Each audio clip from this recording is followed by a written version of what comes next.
આ બધા કોણ છે? ભૂત પ્રત્યેની દુનિયા સંસારમાં છે. આપણે બિલકુલ નજીક એટલી વાર મનુષ્યના મનમાં ભૂતનો સામનો થઈ જાય છે.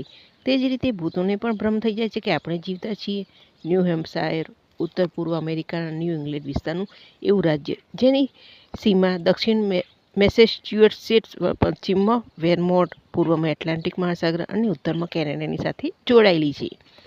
હવે ઈસવીસન 1955ની આસપાસની વાત છે કે મિસ્ટર સ્મિથ તે દિવસે પોતાના પરિવાર સાથે એક ઘર ખરીદવા નીકળ્યા હતા.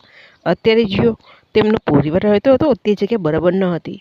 તેઓ અને તેમનો પરિવાર ઝડપથી નવા ઘરમાં શિફ્ટ થવા માગતા હતા, પરંતુ સમસ્યા એક હતી કે તેમનું બજેટ ઓછું હતું. તેઓ વધારે રૂપિયા ખર્ચવા તૈયાર ન હતા. લગભગ 1 મહિનાની દોડધામ પછી તેમણે એક મકાન ફાઇનલ કર્યું, પરંતુ તે મકાન લગભગ 100 વર્ષ જૂનું હતું. મકાન બિલકુલ જર્જરિત હતું, પરંતુ તેમણે પોતાના પરિવાર સાથે તેમાં પ્રવેશ કરીને તેનો જીર્ણોદ્ધાર શરૂ કરી દીધો. શરૂઆતમાં તો બધું સામાન્ય જ રહ્યું. કોઈ જાતની વિશેષ મુસીબત આવી નહીં, પરંતુ અચાનક એક ભયંકર ઘટના બની ગઈ. તે દિવસે મકાનના ઉત્તર પશ્ચિમ ખૂણામાં બનેલ બાથરૂમની સફાઈ થઈ રહી હતી.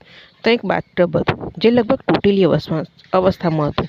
મજૂરો તેને હટાવી રહ્યા હતા. તેને ખસેડતી વખતે એક ભયંકર ડરામણો અવાજ આવ્યો. મજૂરો ડરી ગયા, પરંતુ બીજું કંઈ ન થવાના કારણે તેઓ ફરીથી પોતાના કામ પર લાગી ગયા.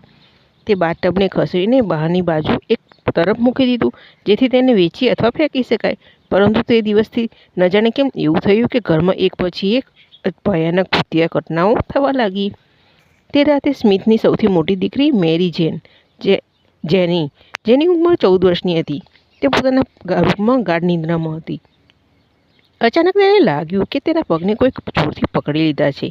મેરીએ ચોંકીને જોયું તો એને કોઈ દેખાયું નહીં. ભયના કારણે તે ચીસ પાડવા માંગતી હતી, પરંતુ ગળામાંથી ચીસ નીકળી જ ન શકી. તે બેભાન અવસ્થામાં હતી. તે પહેલાં તેણે નાઇટ ડ્રેસ પહેરેલા માણસને બાથરૂમની દિવાલમાં સમાઈ જતા જોયો. આ જોઈને મેરી બેભાન થઈ ગઈ.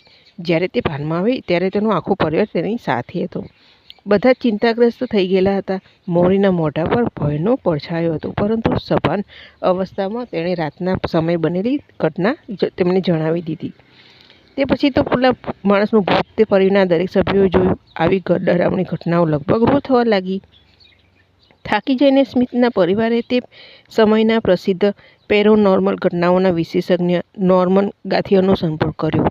નોર્મન ન્યૂ હેમ્પશાયરના મનોવૈજ્ઞાનિક શોધ સંસ્થાનમાં એક સંશોધનકર્તા તરીકે કાર્ય કરતા હતા. પોતાના પરિચિતોમાં તે ઘોસ્ટ હન્ટરના નામથી ઓળખાતા હતા. નોર્મને સ્મિથને મદદ કરવાનું વચન આપ્યું અને નિયત સમય પર પોતાની સાથે તેઓ બીજી વ્યક્તિઓને લઈને સ્મિથના ઘરે ગયા. તે બંને વ્યક્તિ એક પાદરી હતા, જેઓ એક ઝાડફૂંકનું કામ કરતા હતા, અને બીજી વ્યક્તિ ભૂત અને પ્રેતાત્માઓનું આહ્વાન કરવાના કાર્યમાં મધ્યસ્થી હતો.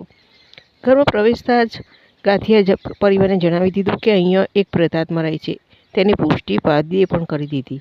ગાથિયરે પોતાનું કામ શરૂ કરી દીધું. પોતાના કામ દરમિયાન તે લોકોએ સ્મિથ અને તેના પરિવારને તેમનાથી દૂર રાખ્યા.